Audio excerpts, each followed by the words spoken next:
আকবার। তারা নবীর ভালোবাসা যদি কারো দিলে থাকে, নবীর প্রেম যদি দিলে থাকে, তাইলে যদি নবীর দুরূদ পড়লে পানি উতলায়, ওই নবীর প্রেম নিয়ে যদি কেউ কবরে যায়, তাহলে ওই কবরবাসীর কবর আযাব মাফ করে দিবেন যিনি, তিনি কে? আর জোরে বলেন না, তিনি কে? আমার পাগল মন ওই মদিনার প্রেমে পড়েছে, বলো পাগল মন ওই মদিনার প্রেমে পড়েছে। ওই মদিনা এই মনকে বন্দি করেছে, বলো পাগল মন ওই মদিনার প্রেমে পড়েছে। বলেন পাগল মন ওই মদিনার প্রেমে পড়েছে। জানি না ওই মদিনায় কি আছে মধু, মদিনা মদিনায় আমায় করেছে জাদু। জানি না ওই মদিনায় কি আছে মধু, মদিনা মদিনায় আমায় করেছে জাদু। বিশ্বজাহান নবীর প্রেমে, বিশ্বজাহান নবীর প্রেমে পাগল হয়েছে, বলো পাগল মন ওই মদিনার প্রেমে পড়েছে। বলো পাগল মন ওই মদিনার প্রেমে পড়েছে। ওই মদিনা এই মনকে, ওই মদিনা এই মনকে বন্দি করেছে, বলো পাগল মন ওই মদিনার প্রেমে পড়েছে। নবী আমার জানের জান, আমার প্রাণের প্রাণ, নবীজিকে দেখার জন্য মন করে আনচান। নবী আমার জানের জান, আমার প্রাণের প্রাণ, নবীজিকে দেখার জন্য মন করে আনচান। বিশ্বজাহান নবীর প্রেমে, বিশ্বজাহান নবীর প্রেমে পাগল হয়েছে, বলো পাগল মন ওই মদিনার প্রেমে পড়েছে। ওই মদিনা এই মনকে, ওই মদিনা এই মনকে বন্দি করেছে, বলো পাগল মন ওই মদিনার প্রেমে পড়েছে। আল্লাহ তুমি ওই নবীর প্রেম দিনে দান করো, জোরে কানা আমিন। এ আমার বাবা মা শেষ কথা বলে বিদায়, খুব খেয়াল করো বাবা, কালকে যদি মরে যাও কি নিয়ে কবরে যাইবা? তোমার সঙ্গে কিচ্ছু যাবে না, তোমার সাথে যাবে তোমার আমল, তোমার নেক আমল, তোমার কোরআনের তেলাওয়াত, তোমার দান খয়রাত। এমনও বাবা আছে ঘরের টেলিভিশন রাইখা কবরে চলে গেছে, আছে না নাই? এমনও বাবা আছে ঘরের ভিতরে ডিশের লাইন ঢুকায় কবরে গেছে, এই ডিশের লাইনে যতটা ছবি দেখবে ততটা গুনাহ তার কবরে যাবে। কিন্তু এমন বাবা পাওয়া যাবে না যেই বাবার মৃত্যুর পরে তার সন্তান কবরের পাশে দাঁড়ায় দাঁড়ায় দোয়া করতে পারে। ওই বাবার জীবন ধন্য যেই বাবার মৃত্যুর পরে তার সন্তান তার কবরের পাশে দাঁড়ায় দোয়া করে। এ যুবক ভাই, ও আমার পুরা বাবা, তুমি তো জানো না আমি 2-3 মিনিটে কথা শেষ করি। আমি উত্তরবঙ্গে এক মাহফিলে দিনাজপুর, আমি 2 দিন ব্যাপী মাহফিল শেষ করে বাজারের পাশে মাদ্রাসায় রাতের বেলা ঘুমাইলাম। সকালবেলা কমিটির লোকেরা ডাক দেখ, ওস্তাদ আপনার নাস্তার ব্যবস্থা অমুক বাড়িতে, একটু পায়ে হাইটা যাইতে হবে, রাস্তার গাড়ি যাবে না। আমি পায়ে হাইটা রাস্তা দিয়ে রওনা করলাম। 2 পাশে বাঁশের জার, জঙ্গল এলাকা, কলার বাগান। আমি যাইতে যাইতে কুয়াশার চাদরে ঢাকা, পৌষ মাস, কিচ্ছু দেখা যায় না। হঠাৎ কিছু দূর গিয়া দেখি ডাইন পাশে একটা বড় কবরস্থান, একটা বড় কবরস্থান, শিয়ালের ডাক শোনা যায়, বিশাল বড় একটা কবরস্থান। হঠাৎ আমি সামনে দেখি 2 হাত সামনে, কিচ্ছু দেখা যায় না, ওরা সামনে হাঁটতেছে, আমি পিছনে পিছনে। হঠাৎ আমি যখন কবরস্থানের পাশ দিয়ে যাই, আমি কবরস্থানের দিকে তাকায় একটা সালাম দিলাম কবরবাসীকে। হঠাৎ দেখি একটা ছোট্ট বাচ্চা, মাদ্রাসার ছাত্র, 8 কি 9 বছরের বাচ্চা হবে। এই বাচ্চাটা একটা কবরের পাশে দাঁড়াইয়া কুয়াশার ভিতরে মোনাজাত দিয়া কাঁদতেছে, জোরে কোন সুবহানাল্লাহ। আমার কলিজাটা থরবর করতেছে, আল্লাহ আমরা এতগুলো মানুষ শিয়ালের ডাক এমনি ভয় পাইতেছি রে মাওলা, কিন্তু এই শিশু বাচ্চা 8-9 বছরের বাচ্চা এত গুনাহ করতে জানে না। কার কবর? নতুন চাটা দিয়া, বাঁশের চাটাই দিয়া একটা বেড়া দেওয়া, এই কবরের পাশে দাঁড়ায় মোনাজাত দিয়া কাঁদতেস, চোখ ঢাইকা কাঁদতেস।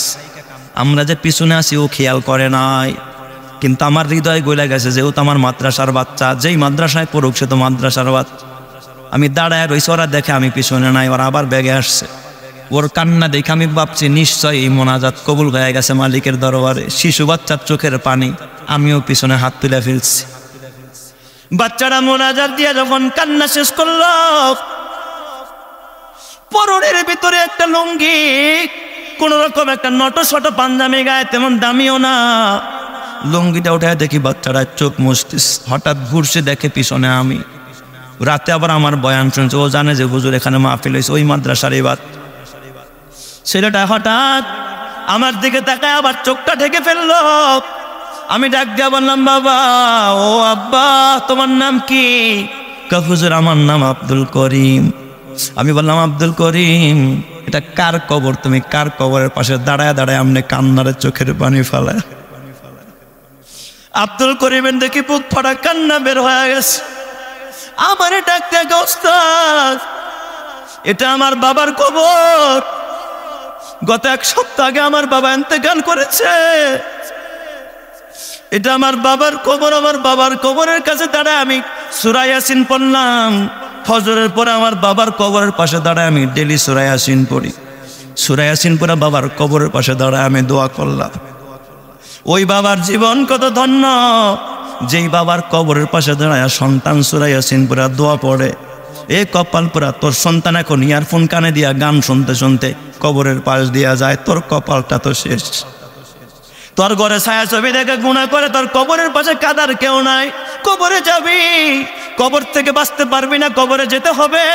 ধনী গেল, গরিব গেল, দাদা গেল, বাবা গেল, নানা গেল, নানি গেল, বাঁচার কোনো রাস্তা নাই। কিন্তু কি রাইখা কবরে গেলি রে বাবা? তোর আসল সম্পদ তোর দুনিয়ায় নাই। তোর জন্য কাদার কেউ নাই, তোর জন্য দোয়া করার কেউ নাই।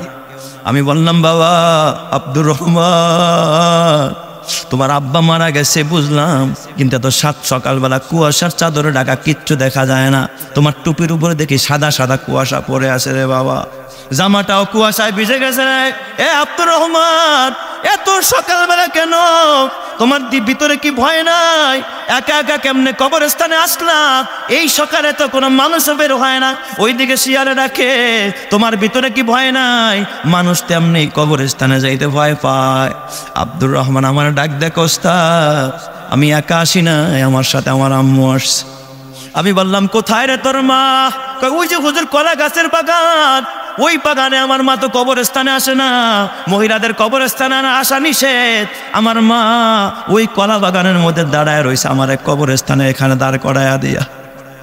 ওই বাবার জীবন কত ধন্য, সেই বাবার কবরের পাশে সন্তান বুক পাশায় কান্দে আর মালিকের কাছে দোয়া করে সূরা ইয়াসিন পড়ে। রে বাবা নিজে আলেম হতে পারো নাই, সন্তানরা আলেম বানাইতে পারো নাই, বাবা অন্তত মরার আগে একটা এতিমরে আলেম বানায় কবরে যাও, একটা মাদ্রাসা বানায় কবরে যাও। এখানে যত কোরআন তেলাওয়াত হবে, যত দোয়া হবে, সমস্ত সওয়াব আল্লাহ পাক তোমার কবরে আল্লাহ অ্যাকাউন্টে পাঠায়া দিবে। কিন্তু বাবা ঘরে গুনাহ হবে, গুনার ভাগ তুমি পাইবা। মসজিদে ইবাদত হয়, সওয়াবের ভাগ পাইবা। মাদ্রাসা ইবাদত হয়, তুমি সওয়াবের ভাগ পাইবা। এই জন্য বাজান মরার আগে অন্তত ঘরটারে এত দামি না বানায় কোনো লাভ নাই, 2 পয়সার সব কবরে গিয়া পাইবা না। মাদ্রাসাটাকে দামি বানাও। শুনলাম মাদ্রাসার নাকি একটা ছাদের ডালাই বাকি আছে। এ বাবা অনেক কাজ বাকি আছে। এই মাদ্রাসাটা দোতলা হওয়া দরকার, আরো বড় হওয়া দরকার। কোরআনের ছাত্ররা পড়তে পারে না, আমি নিজের চোখে দেখেছি।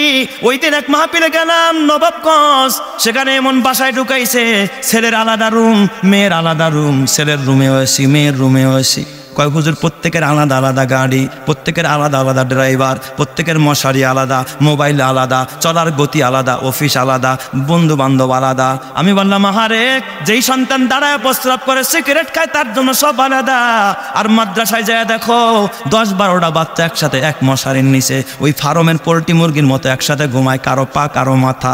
ফ্লোরটা হলো বাবা ঠান্ডা, একটা জাজিম নাই, বিছানের মতো একটা তোষকও নাই। তোর সন্তান দামি লক্ষ টাকার চিকন খাটে ঘুমায়, আর এই বাচ্চাগুলো ফোনে ঘুমায়। তোর বাচ্চা গিজারের পানি দিয়া গোসল করে, গরম পানি দিয়া। ওরা গরম পানি কি জিনিস চোখে দেখে না রে বাবা। কোনো সময় আলু ভর্তার ডাইল খায়, এরা কোরআন পড়ে, এরা আল্লাহর মেহমান, এরা আল্লাহর মেহমান, নবীর মেহমান। আল্লাহ যদি আমার মেহমানদের একটু খোঁজ খবর কি তোরা নিতে পারলি না? এই জন্য বিদায় কানে এখানে আমি এমন একজন মুসলমান চাই, এই মাদ্রাসাটার নির্মাণ কাজের জন্য, লিল্লা বোর্ডিং এর জন্য, এতিমখানার জন্য কেউ যদি পারেন যে হুজুর ইনশাল্লাহ আমি 50,000 টাকা দান করব, তার জন্য আমি দিল খুলে দোয়া করবো, আল্লাহ 50 কোটি টাকার মালিক বানাবে, ডান হাতে আমলনামা দিবে, নবীর সুপারিশ মিলাবে, হাউজে কাউসারের পানি পান করাবে, আমার নবীর সাথেই জান্নাতি করবে, বলেন আমিন।